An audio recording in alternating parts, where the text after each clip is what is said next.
pode entender o coração humano. Não há nada que engane tanto como ele. Está doente demais para ser curado.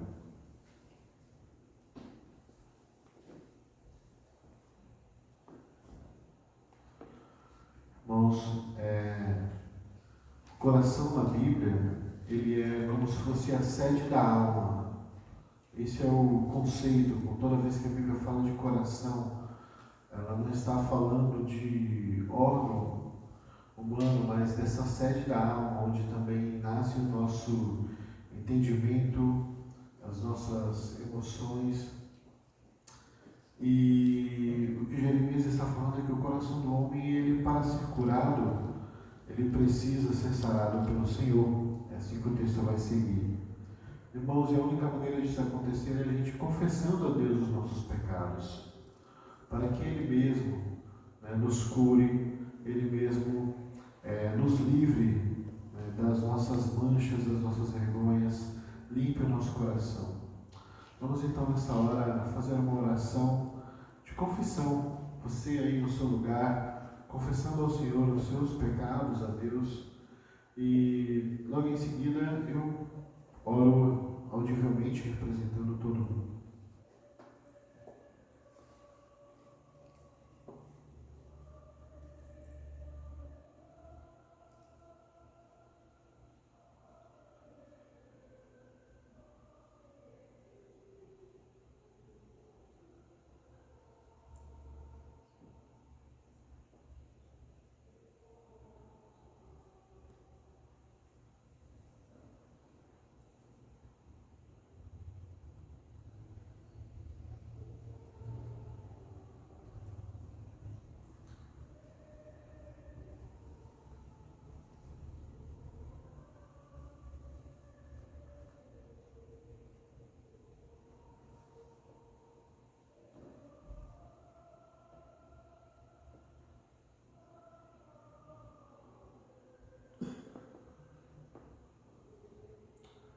Senhor, nós reconhecemos, ó Pai, o quão perigoso é o fato de que o Senhor conhece o nosso coração, tudo aquilo que se passa nele, ó Deus. Ó Pai, se diante dos homens nós podemos usar máscaras, nós podemos esconder, ó Deus, os nossos sentimentos mais profundos, as nossas intenções, ó Deus, aquilo que povoa o nosso pensamento, diante do Senhor, ó Pai, nós estamos continuamente em luz, ó Deus, luz de alma, de modo que o Senhor sabe o que se passa em nosso coração, o Senhor sabe o que se passa em nossa mente, o Senhor conhece as reais intenções, ó Deus, dos nossos atos, das nossas palavras. Senhor, e por isso, Pai, nós confessamos os nossos pecados, especialmente, ó Deus, aqueles mais profundos, que talvez muita gente ainda não percebe, não vê, mas o Senhor o vê, ó Deus. Limpa, Pai, o nosso coração. Limpa, Deus, o nosso coração das intenções impuras, ó Deus, dos pensamentos que não honram ao Senhor, das emoções, ó Deus, que podem nos fazer pecar, ó Pai, dos sentimentos indevidos, ó Deus. Livra-nos, ó Pai, desses pecados que muitas vezes não estão tão manifestos, ó Pai, diante dos homens, mas que o Senhor conhece, sabe que eles podem ser, na verdade, a raiz para tantos outros males, Pai, em nossas vidas. Cura, Senhor, o nosso coração, não nos deixa, ó Deus, sermos guiados por Ele, Pai, mas pela Tua Palavra. Ó Senhor, que o nosso coração seja a habitação do Senhor, seja a habitação do Teu Espírito, seja, ó Deus, guiado pela fé, ó Deus, guiado pela Tua Palavra. No nome de Jesus, Pai, nós oramos confiantes, ó Deus, do perdão que nós temos na cruz, do poder que o Teu Espírito possui para limpar, ó Deus, o nosso coração, nos dar um coração de carne e fazer uma vida, Pai, surgir em nós. Amém. Vamos cantar, irmãos, mais uma vez.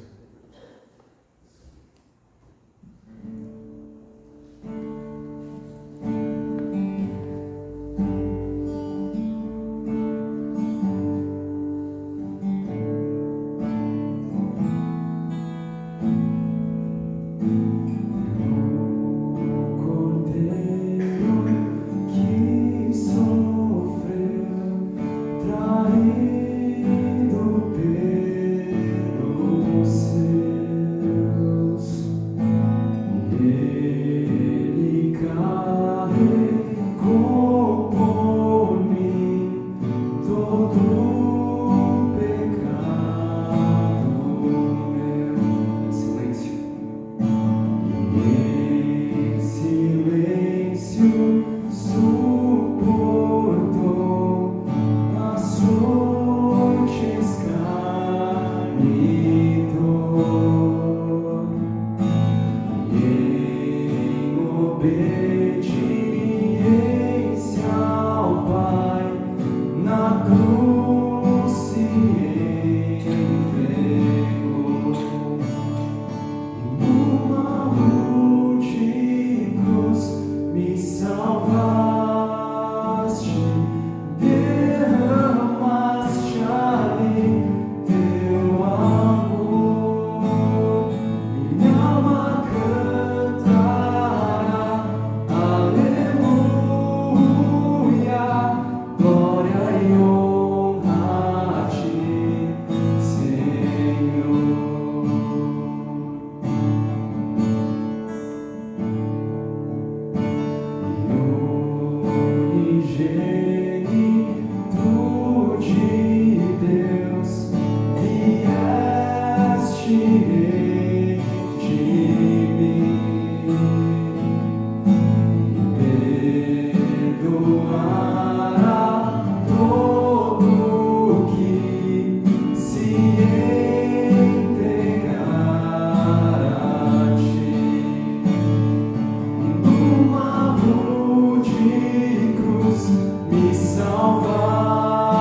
por tua palavra. Vou à cruz contemplar e meus erros deixar em tua luz, onde a graça sem fim.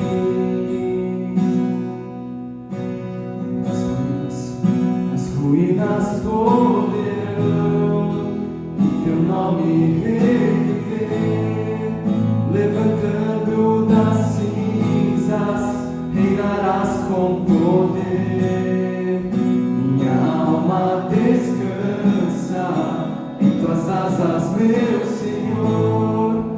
Te amarei para sempre, cantarei teu louvor.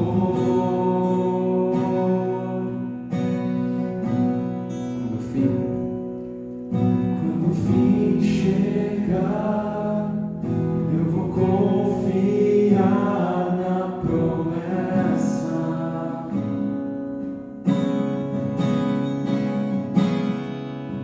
Sem enfraquecer, poderei vencer em tua força.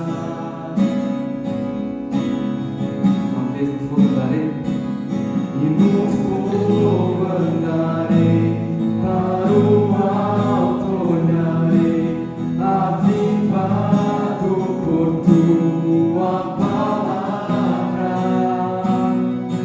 Vou à cruz contemplar e meus erros deixar em tua luz, onde a graça sem fim. As ruínas poderão em teu nome reviver, levantando das cinzas, reinarás com poder. Minha alma descansa em tuas asas, meu Senhor. Te amarei para sempre, cantarei teu louvor. As ruínas poderão em teu nome reviver, levantando das cinzas, reinarás com poder. Minha alma descansa em tuas asas, meu Senhor. Te amarei para sempre, cantarei teu louvor.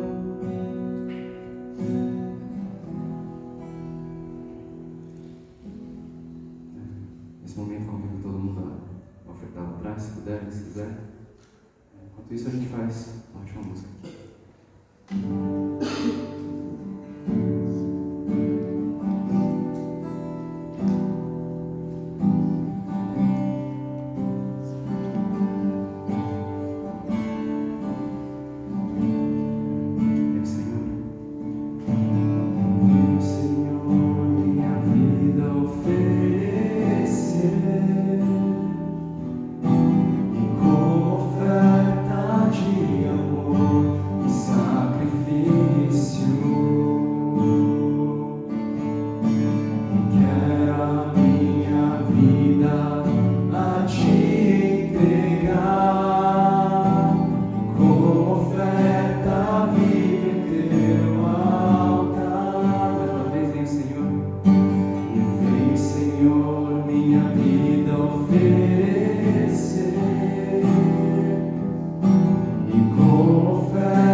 E que a cada dia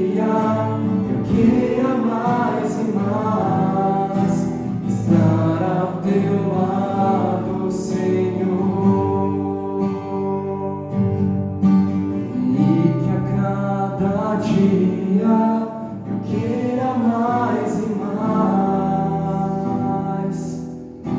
estar ao teu lado, Senhor.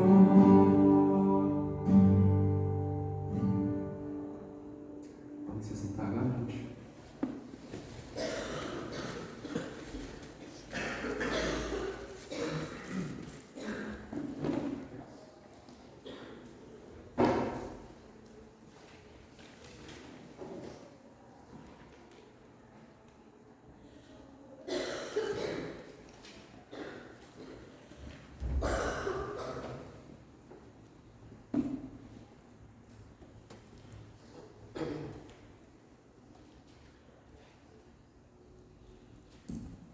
Bom, convido vocês agora a abrir a palavra de Deus em 1 Samuel, capítulo 16, do 1 ao 13.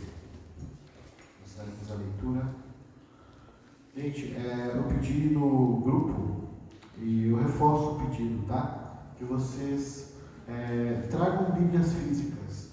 Eu até expus algumas razões aí no boletim, que eu acho que será muito útil para você, pedagógico mesmo, como também é para mim, de ter esse contato físico, né, que a gente não tem, hoje em dia, cada vez menos, digamos assim,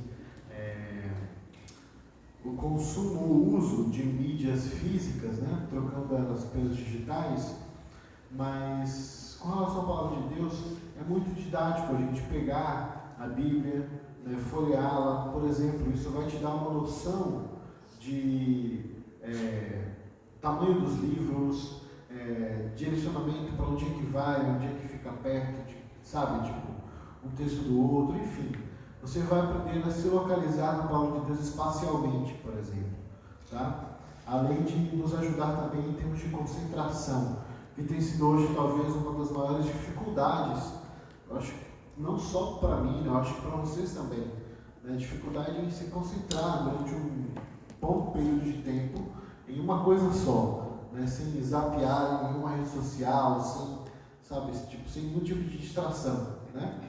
Então, eu penso que vai ser muito útil para você usar a Bíblia física, não só aqui, no acompanhamento do culto, mas também na sua devocional em casa, né? No seu dia a dia de você orar a Deus e meditar na palavra dele também.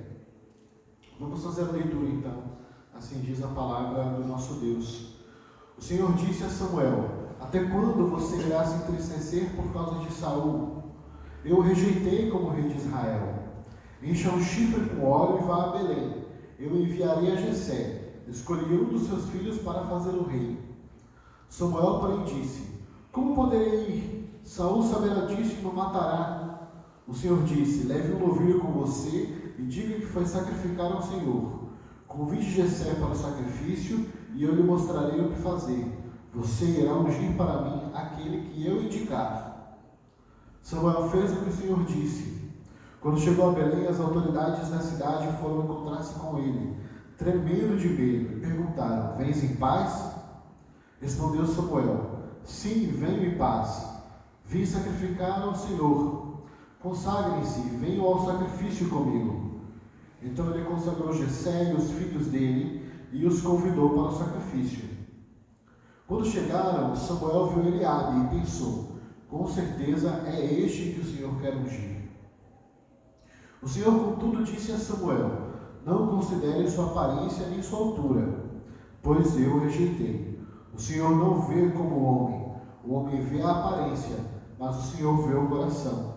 Então Jessé chamou Abinadab e o levou a Samuel. Ele, porém, disse: o Senhor também não escolheu este. Em seguida Jessé levou Samá a Samuel, mas este disse: também não foi este que o Senhor escolheu. Jessé levou a Samuel 7 de seus filhos, mas Samuel lhe disse: o Senhor não escolheu nenhum destes. Então perguntou a Jessé: estes são todos os filhos que você tem? Jessé respondeu: ainda tenho o caçula, mas ele está cuidando das ovelhas. Samuel disse: traga-o aqui, para não nos assentaremos para comer, enquanto ele não chegar. Jessé mandou chamá-lo e ele veio. Ele era ruivo, de belos olhos e boa aparência. Então o Senhor disse a Samuel: é este, levante-se e unja-o. Samuel apanhou o chifre cheio de óleo e o ungiu na presença de seus irmãos. E a partir daquele dia, o Espírito do Senhor apoderou-se de Davi, e Samuel voltou para Ramá. Vamos orar mais uma vez? Senhor, nós pedimos a Deus que o Senhor nos ilumine nesta hora para que possamos entender a Tua palavra, ó Pai, crer nela e viver por ela, Senhor, ao longo dos nossos dias, em especial nesta semana que se inicia, Pai. No nome de Jesus que nós oramos, Ele que é o nosso Mestre, o Filho de Davi. Amém. Irmãos, qual foi o último livro que você terminou de ler? Saberia dizer em poucas palavras qual era o seu assunto ou tema principal? Você saberia em uma frase dizer: olha, o último livro que eu li, o tema dele é este, ele fala a respeito disso, né? É o que a gente chama de resenha, né? Ou fazer um resumo, você dar uma opinião e resumir basicamente o tema daquele livro. A Bíblia, como qualquer outra obra literária, também tem um tema central que precisa ser conhecido e compreendido, para que você possa entender e crer em toda a sua mensagem. Assim como, por exemplo, Fausto, né, uma obra famosa do Goethe, um grande escritor e cientista alemão, fala a respeito de cobiça, por exemplo, né, de vontade de crescer e de conseguir aquilo que deseja a todo custo. A Bíblia também tem um tema, e é importante que você conheça esse tema, saiba dele claramente, porque no sentido humano, a Bíblia é como qualquer livro, então precisa ser interpretado. E ela tem um tema central. De maneira milagrosa, este tema está costurado em 66 livros que foram escritos em épocas completamente diferentes. E é por isso que, apesar de ser um livro humano, ele também precisa ser crido, porque ele também é um livro divino, porque foi inspirado pelo Senhor. A passagem que será exposta hoje mostra que toda a Escritura só tem um tema. Tanto o Antigo quanto o Novo Testamento tem um tema só, que é Jesus Cristo, mais nada. E a passagem de hoje é um bom exemplo disso, de que o grande tema da Bíblia é Jesus. O Antigo Testamento fala de um Jesus que ainda viria, de um Messias que viria, eles estavam esperando o Messias. Então todo o Antigo Testamento é uma preparação para que o Messias viesse. E o Novo Testamento fala do Messias que veio, que já está entre nós e que já realizou a sua obra completa. Certo? Basicamente isso. A Bíblia tem um só tema, e esse tema é Jesus Cristo. Quando a Escritura, por exemplo, fala de Davi, ela não está falando de Davi somente. Em especial Davi, né, que é o personagem que nós chegamos agora. Nós passamos por Adão, passamos por Noé, passamos por Abraão, por Isaac e Jacó, vimos o ministério de Moisés, tudo de maneira rápida, é verdade, mas aquilo, digamos, que é essencial para você entender os atos de Deus na história humana, tendo como objetivo salvar a humanidade da sua perdição, da sua queda, do seu distanciamento de Deus. E cada um desses heróis da fé, como chama o autor da carta aos Hebreus, eles são uma espécie de tipo, de sombra de Jesus. Eles fazem coisas, mas de maneira pequenininha. Coisas que Jesus faria de maneira grandiosa. Certo? Como se fosse uma prévia, né? Um aperitivo, um tira-gosto daquilo que Jesus faria de maneira plena. Cada um deles, Adão, Noé, Abraão, Isaac, Jacó, José, Judá, e todos eles nós vimos. Moisés é um bastante especial, Josué, todos os juízes, Samuel, ou até mesmo Saul, e agora principalmente Davi. Ele é, digamos que, o último grande o último grande aperitivo da obra que Jesus faria. Por isso que a Bíblia, quando fala de Davi, não fala de Davi somente, mas fala daquele que viria e que era muito maior do que Davi.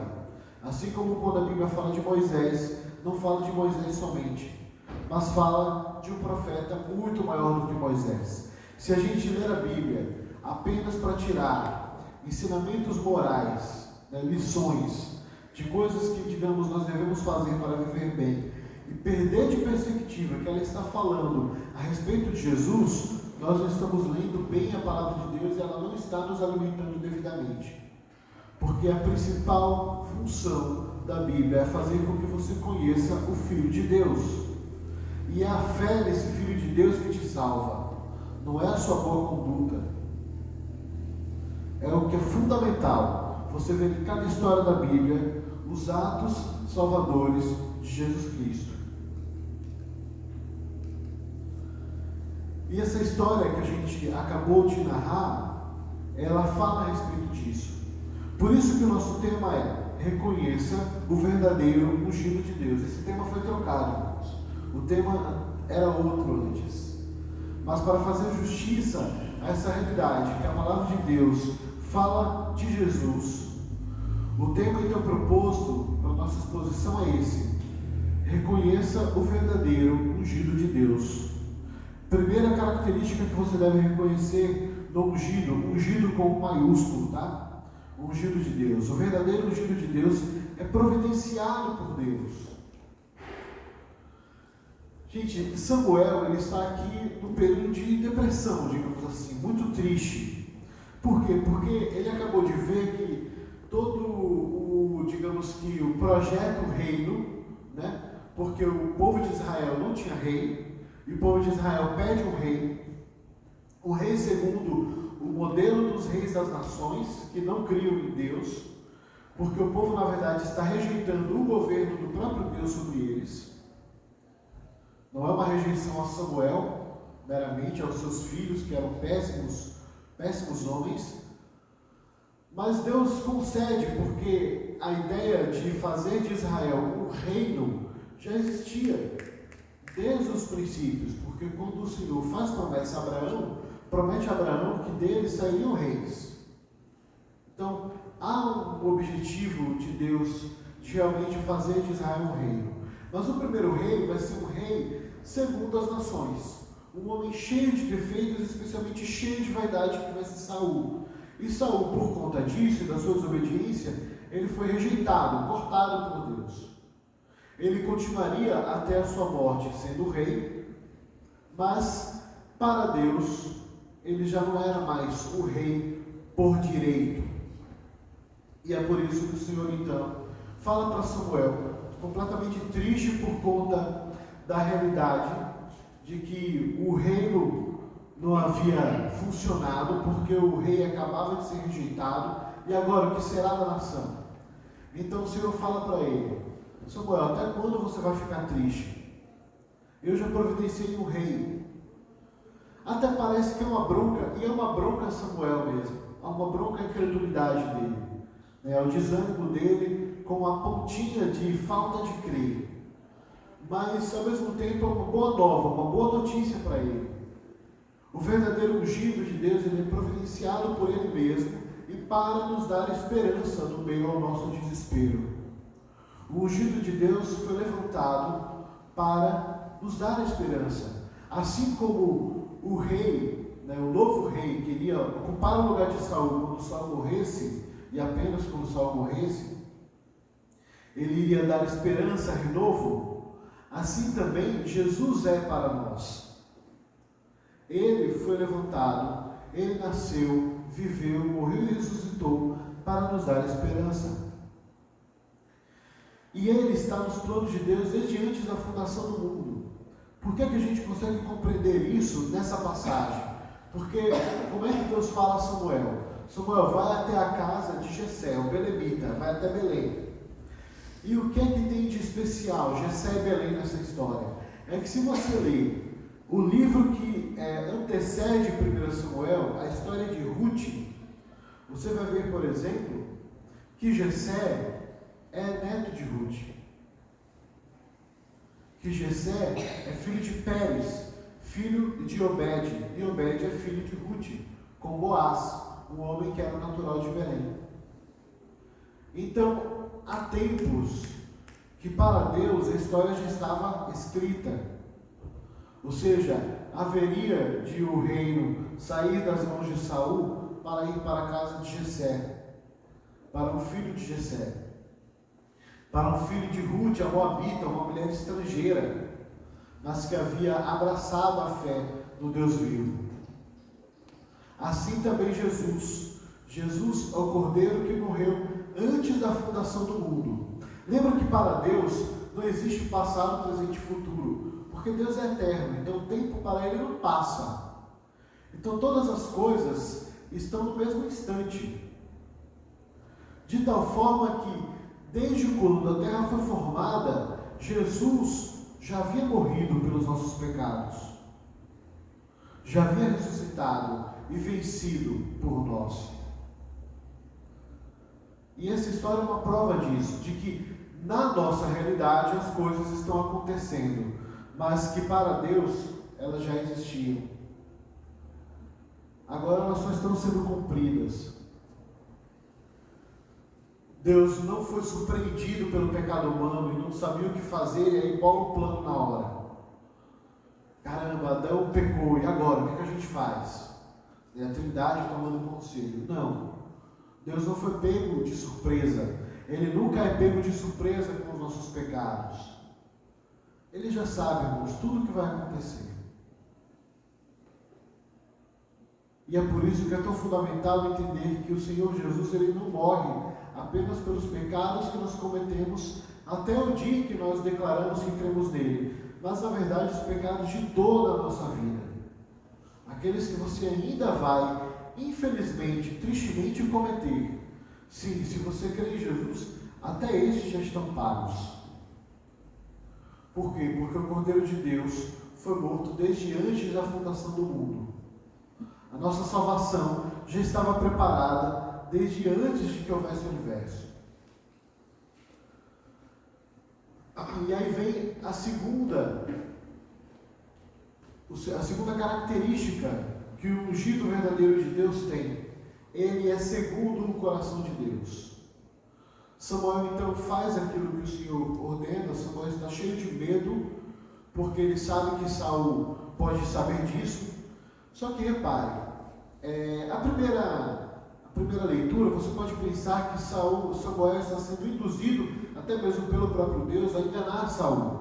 Mas o que não é verdade, é você compreender todo o contexto. Porque no capítulo anterior, é narrado que Samuel declara a Saul que ele é rejeitado. Ou seja, se ele é rejeitado, Saul já deve pressentir que Deus vai escolher um outro homem para o lugar dele, embora ele não aceite. E Saul morrerá sem aceitar isso. Mas ele não pode negar que Deus tinha todo o direito agora de escolher um outro homem para ser rei de Israel. Por quê? Porque ele havia sido rejeitado. Mas o Senhor, para cuidar do medo de Samuel, propõe a ele o seguinte: escolhe um novilho e faz um sacrifício em Belém, uma oferta pacífica, como eram chamadas essas ofertas voluntárias. E o que eram esses sacrifícios? Esses sacrifícios, na verdade, eram verdadeiros banquetes. Você sacrificava o animal ao Senhor, as gorduras, as vísceras, geralmente elas eram inteiramente queimadas, e o resto da carne era consumido num grande churrasco. E as pessoas se alegravam diante de Deus, elas louvavam a Deus pelo bem que elas recebiam. E era esse tipo de oferta, então, que Deus propõe que Samuel faça, esse tipo de sacrifício. Vai a Belém e sacrifica um novilho junto com o povo lá, na casa de Jessé, que é para lá que você vai. Jessé, o neto de Ruth.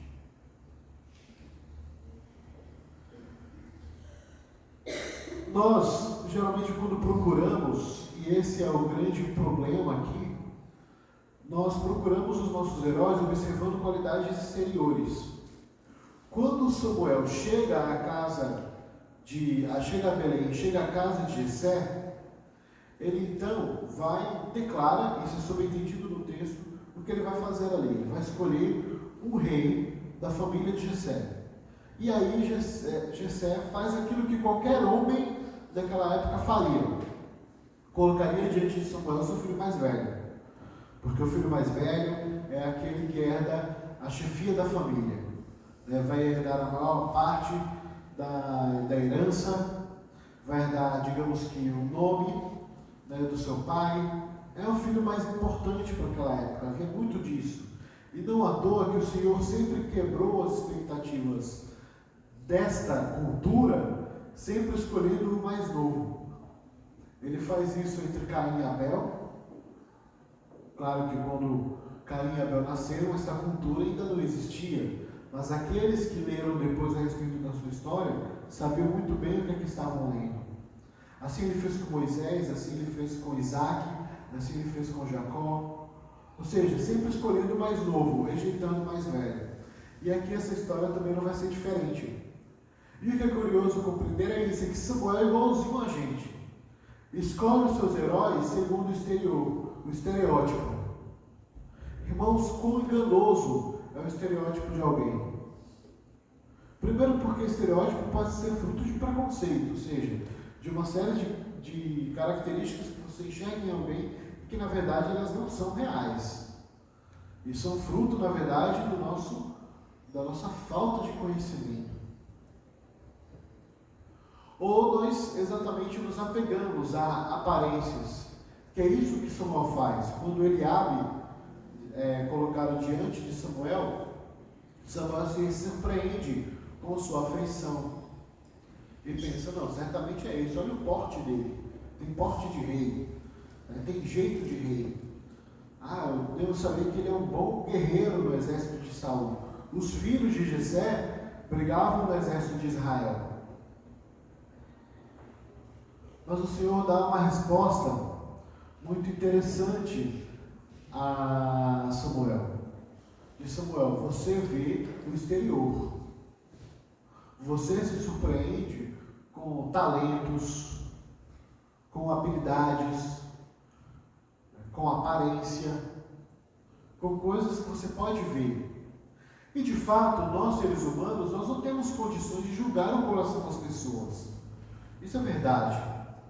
Você não tem. Se você fizer isso, inclusive, pode incorrer em um erro, de acabar, por exemplo, julgando, condenando alguém de maneira indevida. É por isso que o Senhor Jesus nos proíbe o julgamento. Olha, toma cuidado. Hoje em dia, por exemplo, na internet, o famoso tribunal das redes sociais, no qual há muitos cancelamentos, nossa, isso é o que as pessoas mais fazem.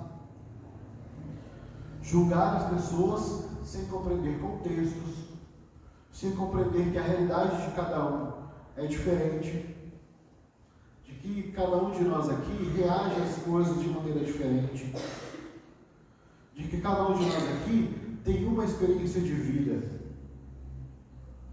E muitas vezes o que fazemos é julgar os outros segundo a nossa régua. Ou seja, nós geralmente vamos como um pêndulo de um extremo a outro.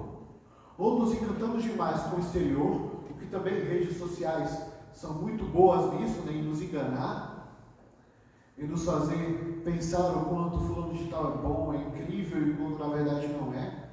Por isso que há um ditado, não conheça os seus heróis, porque se você conhecer, você vai ficar bastante decepcionado. Não conheça os seus ídolos, porque os ídolos possuem pés de barro. As pessoas possuem fragilidades que elas não estão muito à vontade de mostrar por aí. Nenhum de nós aqui quer andar mostrando suas fragilidades, quer tirar foto usando o melhor ângulo. A gente se arruma para não mostrar aquilo que nós compreendemos que é um defeito físico.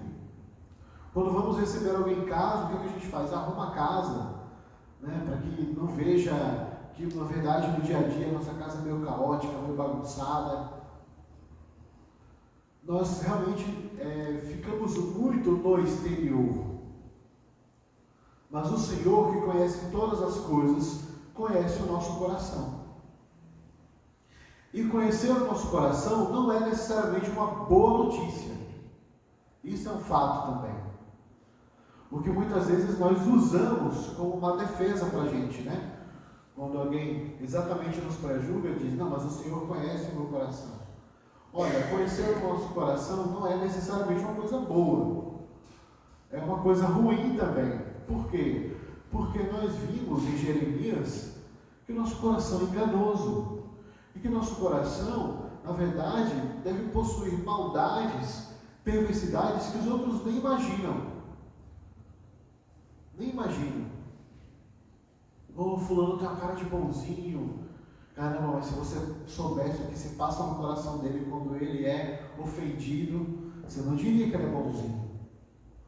Quando ele toma fechado no trânsito, o cara, aquele homem gentil, educado, cara, ele vira, é porque ele está ali preso, né, no ar-condicionado, no carro fechado, ele chega lá e ninguém ouve.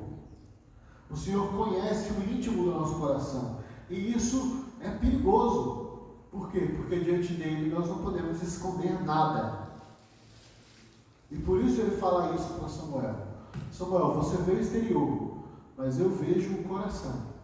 E ele conhecia o coração de Eliabe, conhecia o coração de Abinadab, conhecia o coração de Samar e os outros 4 irmãos de Davi.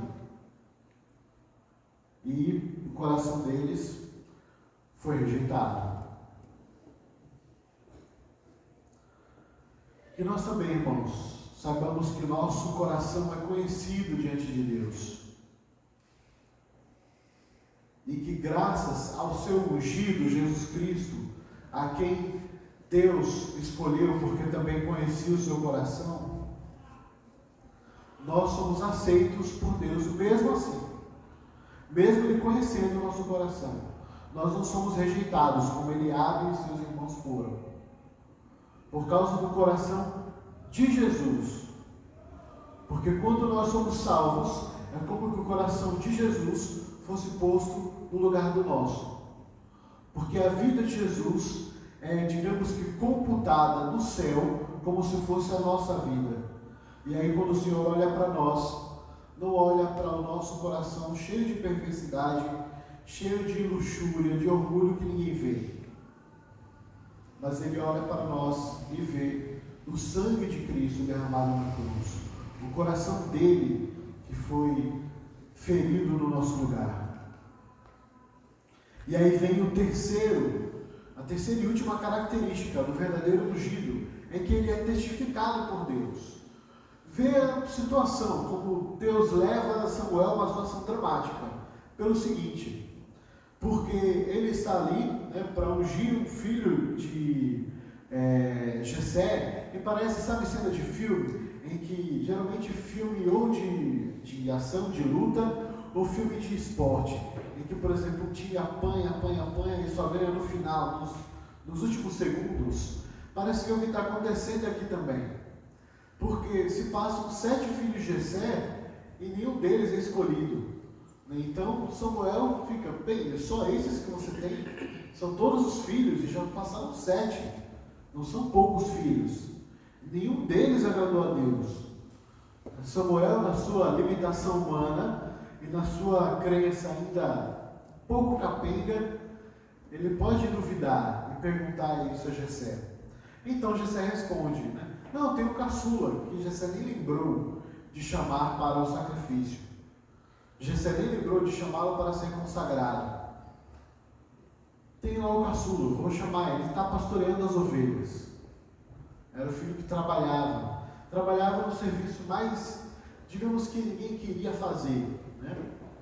Sabe, é como na nossa casa, equivalente a lavar banheiros, por exemplo. Ele era o pastor de ovelhas, ele fazia aquilo que seus irmãos já não faziam mais, seus irmãos guerreavam, né? Faziam outros negócios.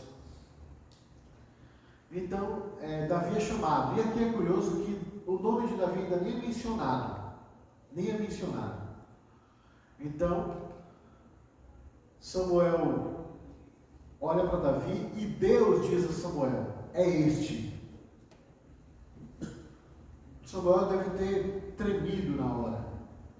Levanta, porque você está diante de um rei. É este. Unja-o. O Senhor dá a resposta a Samuel, que finalmente ele precisava.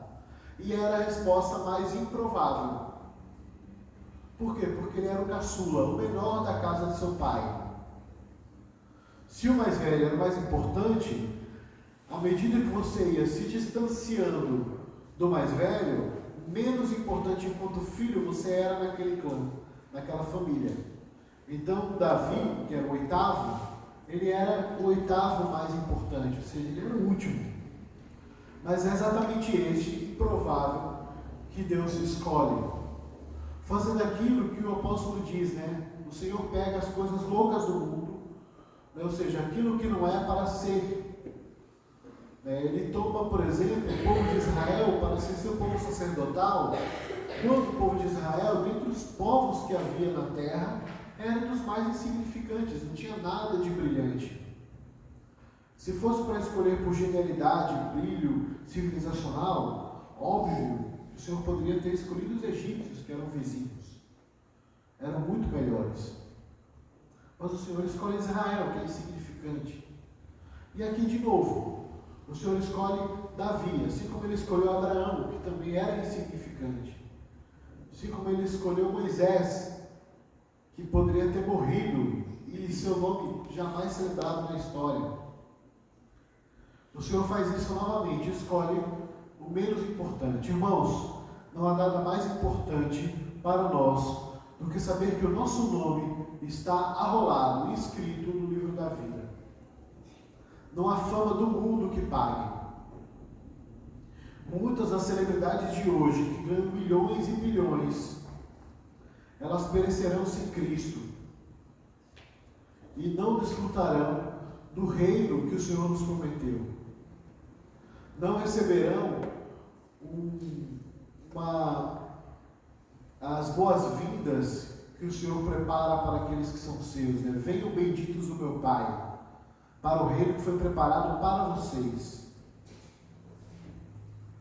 Muitos daqueles que hoje são celebridades, hoje estão no poder do mundo, não passarão, como diz um pastor famoso, não passarão de uma nota de rodapé na história da redenção. E aqueles insignificantes que o mundo não conheceu a história, que muitas vezes morreram na penúria, esses sim serão chamados de benditos do Pai de Jesus. Esses herdarão o reino eterno. Irmãos, não há nada de mais precioso do que ser conhecido por Deus. Davi era conhecido por Deus. Isso era muito mais importante do que ser o mais vistoso dos filhos de Jessé. O seu coração era conhecido por Deus e aprovado, apesar de todos os pecados.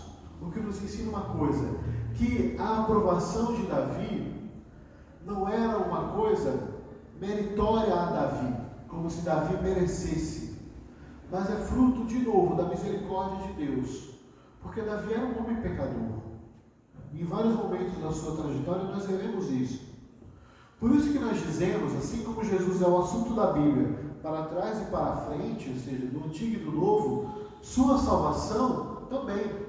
Ou seja, aqueles que vieram antes de Jesus são aceitos por Deus por causa de Jesus também. Só que Davi, assim como os outros, creram no Messias que ainda viria. Eles não sabiam um monte de coisa a respeito de Jesus, é verdade, mas eles criam na promessa. E é por causa do crer nessa promessa que ele podia ser aceito por Deus. O Espírito Santo, por fim, então, sela o ungido, sela Davi, a partir daquele momento em que ele é ungido com óleo. Aqui é importante falar uma coisa, que é um equívoco moderno da igreja evangélica, é entender unção de maneira errada. Unção na Bíblia era usada apenas para ungir sacerdote e rei, e mais ninguém. Então essa coisa moderna de ungir as pessoas, ungir pastor, fulano é ungido pastor, não existe unção de pastor, gente. Não existe unção de nada disso, existe unção de sacerdote e unção de rei. E Cristo foi ungido de uma vez por todas, o sumo sacerdote e o Rei dos Reis. Então, depois dele, não há mais necessidade de ungir ninguém. E nós, com Cristo, somos já seus sacerdotes e já aqueles que também herdarão e reinarão junto com ele no seu reino. Então, não há necessidade de ser ungido com óleo hoje. Até porque também já recebemos o Espírito. Ele também já nos selou. Concluindo, a unção de Davi, ela pronunciou, por exemplo, o batismo de Jesus. Assim que Jesus foi batizado, saiu da água. Naquele momento, o céu se abriu e ele viu o Espírito de Deus descendo como pomba e pousando sobre ele. Então uma voz do céu disse: este é meu filho amado, em quem me agrado. A unção de Davi, ela é uma sombra disso que acabou de acontecer no dia em que Jesus foi batizado.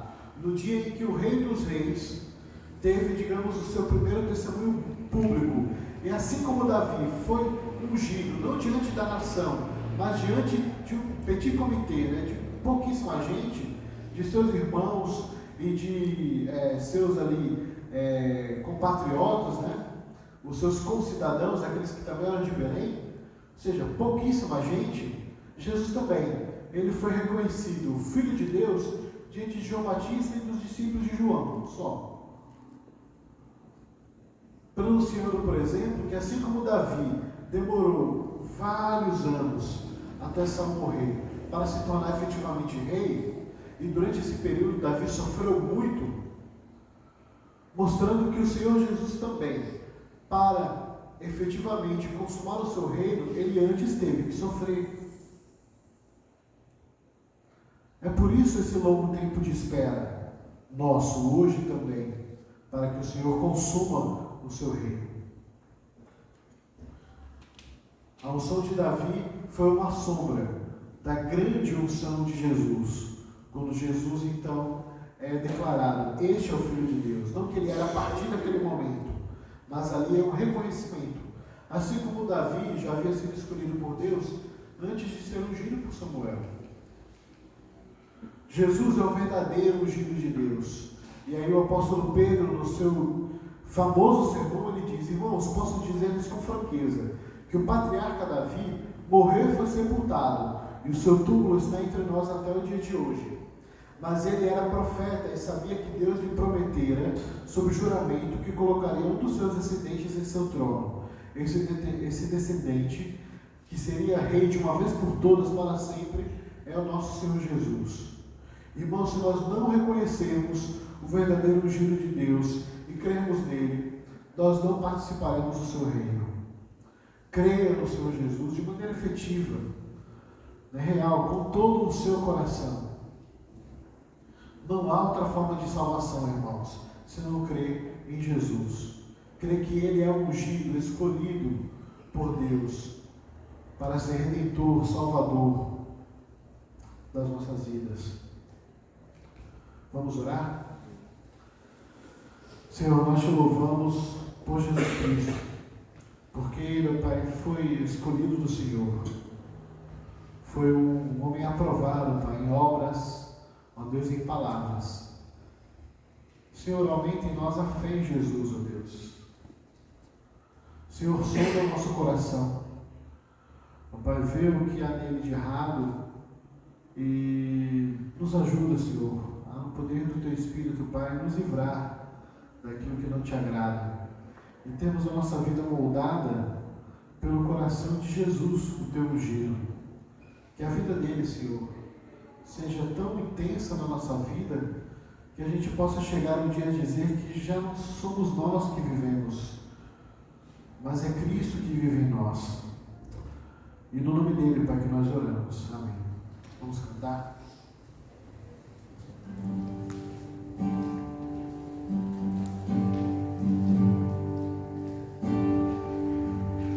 Deus não pensa como pensa o homem, não enxerga como o homem vê, não caminha por caminho humano, mas anda pelos planos meus.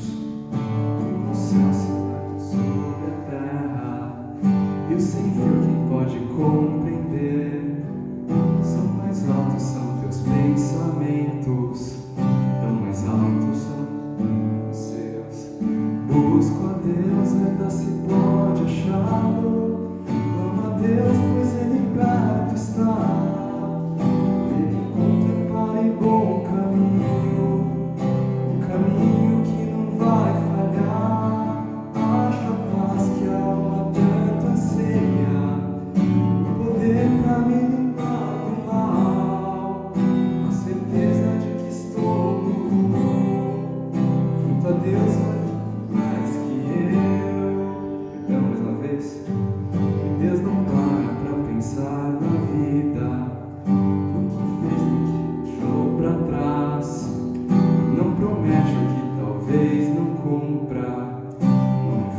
fazendo os planos seus, e em suas mãos está o poder da vida. Tudo sabe, sabe o que virá. Nada faz com que se surpreenda, nada altera o que já traçou. E Ele é Deus que consertou meus trilhos, Ele é Deus que perto está, meu amparo, meu bom caminho, que me leva onde preciso estar. Traz a paz que a alma mais precisa, sua grandeza só me faz calar. Ele é quem define qual é o caminho, Ele é quem sabe bem mais que eu.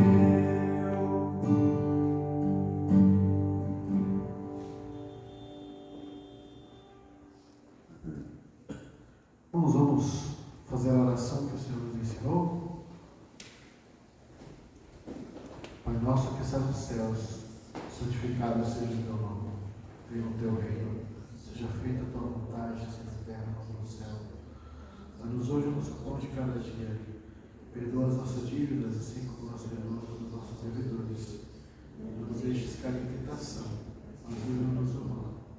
Que o teu reino, o poder e a glória, para sempre. Amém. Irmão, só aviso, nosso acampamento já tem data, tá? 23 a 25 de fevereiro, lá na Porteira Branca, então tem um bom tempo para a gente planejar e para a gente poder fazer um acampamento bem bacana, que fique na nossa memória, né? Eu também já convidei o preletor, então nós já temos preletor e já temos tema também, tá? Aí a gente vai decidir como é que vai fazer a divulgação, mas ora por pelos eventos, né, pelas atividades que nós vamos fazer enquanto igreja, irmãos. E o último recado aqui é que o reverendo me pediu para convocar voluntários para ajudarem o bazar missionário numa igreja chamada Vida Abundante, que fica na Vila Prudente, no dia 9 de setembro. O bazar vai funcionar das 10 às 13 horas da tarde, tá?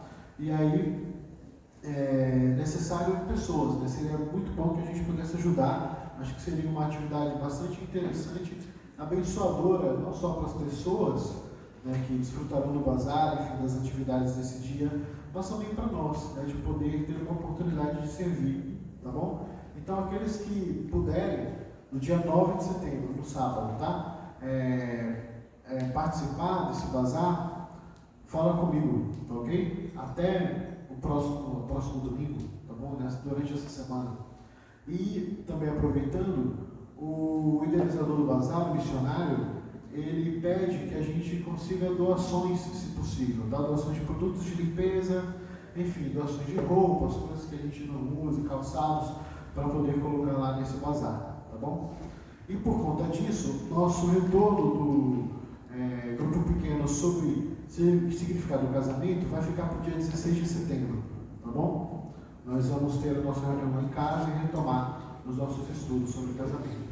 Que o Senhor os abençoe e tenha uma boa semana.